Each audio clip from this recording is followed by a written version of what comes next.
오늘은 하나님의 이름을 자랑하라, 이런 제목으로 함께 하나님의 말씀을 나누겠습니다.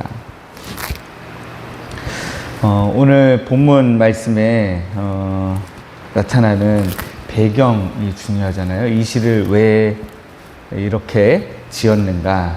그런데 마지막 9절 말씀 보니까 여호와여 왕을 구원하소서라고 지금 마지막 마무리를 하고 있는 것으로 봐서 굉장한 공동체적인 위기 앞에 지금 놓여 있는 상태에서 이 시를 짓지 않았는가 라고 짐작할 수 있습니다.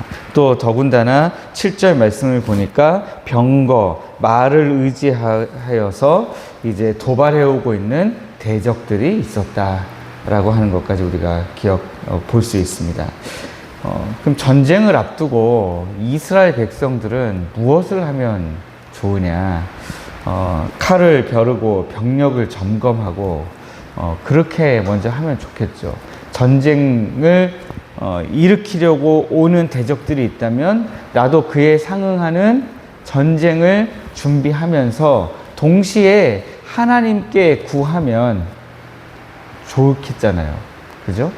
전쟁 준비도 동시에 하면서 하나님의 도우심을 구하는 그런 모습이야말로 우리가 생각할 때 가장 이상적인 모습입니다.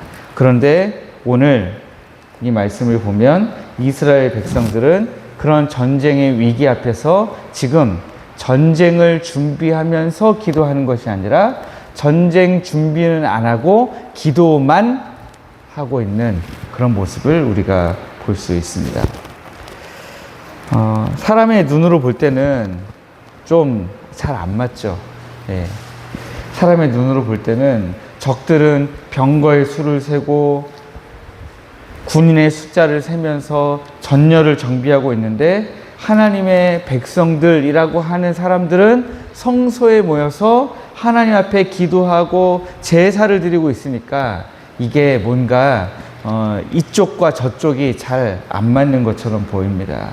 그러나 오늘 말씀에는 예배를 드리는 바로 그 자리, 하나님 앞에 나아가는 그 자리에서 반전의 역사가 일어나고 있다. 그렇게 지금 기록하고 있는 겁니다. 6절 말씀을 보면 여호와께서 자기에게 기름 부음 받은 자를 구원하시는 줄 이제 내가 아노니 그의 오른손에 구원하는 힘으로 그의 거룩한 하늘에서 그에게 응답하시리로다. 이렇게 기록하고 있습니다. 그러니까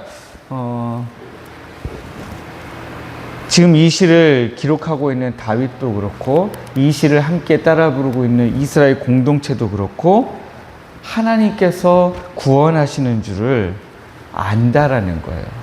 네, 안다. 여기에 이 안다라고 하는 것은 그냥 하나님이 아마 구원하실지도 몰라 라는 정도의 확신을 가지고 쓸 수 있는 단어가 아니죠. 지금까지 우리가 하나님을 경험해 봤더니 우리가 지금까지 경험해서 알고 있는 하나님은 하나님의 기름 부음 받은 자를 구원하시는 하나님이셨다.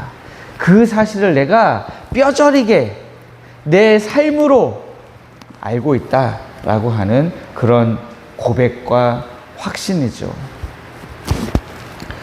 세상은 숫자와 무기로 싸우지만 하나님의 백성들은 하나님과 내가 어떤 관계를 맺고 있느냐, 그것으로 그 싸움을 싸우고 있다라고 하는 거예요. 그래서 7절 말씀에 어떤 사람은 병거, 어떤 사람은 말을 의지하지만 우리는 뭐를 자랑해요? 여호와 우리 하나님의 이름을 자랑한대요. 그러면 제가 아까도 서두에서부터 말씀드린 것처럼 적들이 지금 준비하고 있는 전쟁 준비와 지금 이쪽에서 준비하고 있는 전쟁 준비가 어느 정도 서로 이렇게 맞아 들어가야 되는 거잖아요. 예를 들면 이런 겁니다. 보통 다 그런 건 아니지만 남자의 시각에서 봤을 때 여자들이 지금 아내들이 남편을 잡아먹으려고 지금 막 꼬투리 하나 잡아서 막 하고 있는데 남편들은 전혀 그것과 상관없이 그냥 싸움을 아예 안 싸우는 분들이 있잖아요. 저는 주로 싸우는 편이지만 안 싸우시는 분들이 있더라고요. 네. 아내가 뭐라고 하든지 그저 허허 웃고 그냥 지나가시는 분들이 있더라고요. 싸움이 됩니까? 안 됩니까? 전혀 안 되죠. 예, 전혀 안 됩니다. 그런 것처럼 지금 상대방은 이스라엘 백성들과 싸우기 위해서 병거와 군사와 말을 점검하고 그것을 준비하고 지금 싸우려고 다가오고 있는데, 이스라엘 백성들이 준비하고 있는 것은 우리 하나님 여호와의 이름을 자랑한대요. 이거는 서로 맞지가 않는 거죠. 준비하고 있는 무기의 급이 완전히 다른 겁니다. 싸움이 될 수가 없는 그런 싸움 준비를 이스라엘 백성들이 하고 있다라고 하는 것입니다. 악한 사단 마귀가 지금 우리에게 거는 싸움이 그래요. 악한 사단 마귀가 우리에게 걸고 있는 싸움은 사단 마귀의 온 병력을 다 총동원해서 우리에게 덤벼들고 있습니다. 그러나 그 악한 사단 마귀가 우리에게 걸어오는 그 영적인 전쟁 앞에서 우리는 그러면 그 영적인 전쟁 준비를 어떻게 해야 되느냐? 우리는 사단 마귀가 싸움을 걸면 걸수록 사단에 대한 첩보를 입수하고 정보를 얻고 어떻게 대처하면 되는지 그런 것을 준비하는 것이 아니라, 그럴수록 우리의 눈을 오로지 하나님께만 두는 그런 싸움이 우리에게 필요하다라고 하는 것입니다. 우리는 눈에 보이지는 않지만 만유를 주재하시는 여호와의 이름을 기억하고 자랑하는 사람들입니다. 세상의 힘을 자랑하는 그런 사람들은 결국 한계에 부딪혀서 엎드러지고 비틀거리게 될 것입니다. 그러므로 우리는 꾸준히 비틀거리지 않고 꾸준히 하나님을 기쁘시게 하는 길을 걸어가려면 끊임없이 하나님께 나아가고 하나님의 이름을 자랑하는 그런 신앙을 가져야 우리가 낙심하지 않고 좌절하지 않고, 우리가 때로는 낮아질 때가 있잖아요. 뭔가 일이 하나만 나한테 부딪혀도 자존감이 얼마나 많이 떨어집니까? 여러분, 이런 일도 있어요.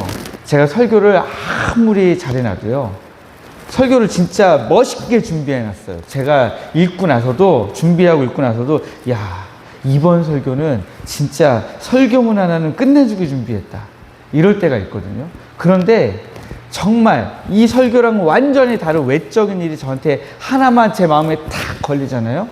설교문 어떻게 준비했는지 중요하지가 않아요. 저도 자존감이 완전히 툭 바닥에 떨어져가지고 설교를 하는 둥 마는 둥. 그럴 때는요, 설교 끝나고 나서 그 설교문이 얼마나 아까운지 몰라요. 야, 이걸로 한 번 더 할까? 설교문을 너무 잘 썼으니까. 그게 너무 아까울 때가 있더라고요. 우리가 그래요. 신앙생활을 정말 잘하고 있었는데 우리의 신앙을 무너뜨리는 것은 굉장히 작은 영역에서 그냥 우리를 무너뜨리는 일들이 발생해요. 그럴 때에라도 우리가 무너지지 않고 넘어지지 않을 수 있는 가장 우리의 커다란 힘은 여호와의 이름을 기억하고 자랑하는 것입니다. 그러면 8절 말씀처럼 그들은 비틀거리며 엎드러지지만 우리는 어때요? 우리는 바로 설 수 있는 것입니다. 그러므로 여러분, 오늘 이 말씀을 기억하시기를 원합니다. 이스라엘 백성들이 지금 전쟁을 준비하는 적들 앞에서 하나님 앞에 나아가 드리는 기도를 한번 보십시오. 4절 5절에 내 마음의 소원대로 허락하시고 너의 모든 계획을 이루어 주시기를 원하노라. 우리 하나님 그렇게 하실 수 있는 하나님이시다 라고 하는 거예요. 5절에 우리가 너의 승리로 말미암아 계가를 부르며 우리 하나님의 이름으로 우리의 깃발을 세우리니 여호와께서 너의 모든 기도를 이루어 주시기를 원하노라. 네, 지금 제단 앞에서 드리는 기도예요. 이스라엘 백성들이 다 같이 따라 부르면서 지금 이 기도로 하나님께 승리를 달라고 기도하고 있는 겁니다. 그리고 나서 드리는 고백이 6절, 7절, 8절, 9절의 고백이었던 거죠. 여러분, 오늘 기도하시는 가운데 우리 하나님의 이름으로 여러분들 깃발을 세우십시오. 깃발의 역할은 뭡니까? 깃발의 역할은 우리 모두가 다 그 깃발 보고 같이 가는 거예요. 깃발이 만약에 없으면 어떻게 됩니까? 어떤 사람은 왼쪽으로 가고, 어떤 사람은 오른쪽으로 가고, 어떤 사람은 앞으로 가고, 어떤 사람은 뒤로 가고. 왜 그러죠? 왜 사람들이 깃발이 없으면 사방으로 흩어집니까? 내가 생각할 때 적이 있다고 생각하는 쪽으로 가기 때문에 그래요. 내가 생각할 땐 적이 오른쪽에 있어요. 근데 왜 사람들 왼쪽으로 가지? 아니, 저 사람들 잘못 가고 있는 거야. 적은 오른쪽에 있어. 오른쪽으로 가는 겁니다. 그래서 우리에게 깃발이 필요한 거예요. 근데 그 깃발이 어떤 깃발이냐? 여호와의 깃발이에요. 네. 하나님의 이름으로 세워진 우리의 깃발. 그러면 오늘 우리가 기도하실 때에 이 하나님의 깃발을 함께 바라보면서 기도하며 나아가기를 원합니다. 우리 하나님의 이름으로 세워진 우리의 깃발. 그 하나님의 이름으로 세워진 우리의 깃발은 뭡니까? 제가 오늘 계속 말씀드린 것처럼 하나님의 이름을 자랑하며 나아가는 것입니다. 하나님께 기도하며 나아가는 것입니다. 우리의 영적인 전쟁의 준비는 오직 하나님을 바라보는 것이다 라는 사실을 기억하시고 오늘 그 깃발을 향해 함께 기도하며 나가기를 원합니다.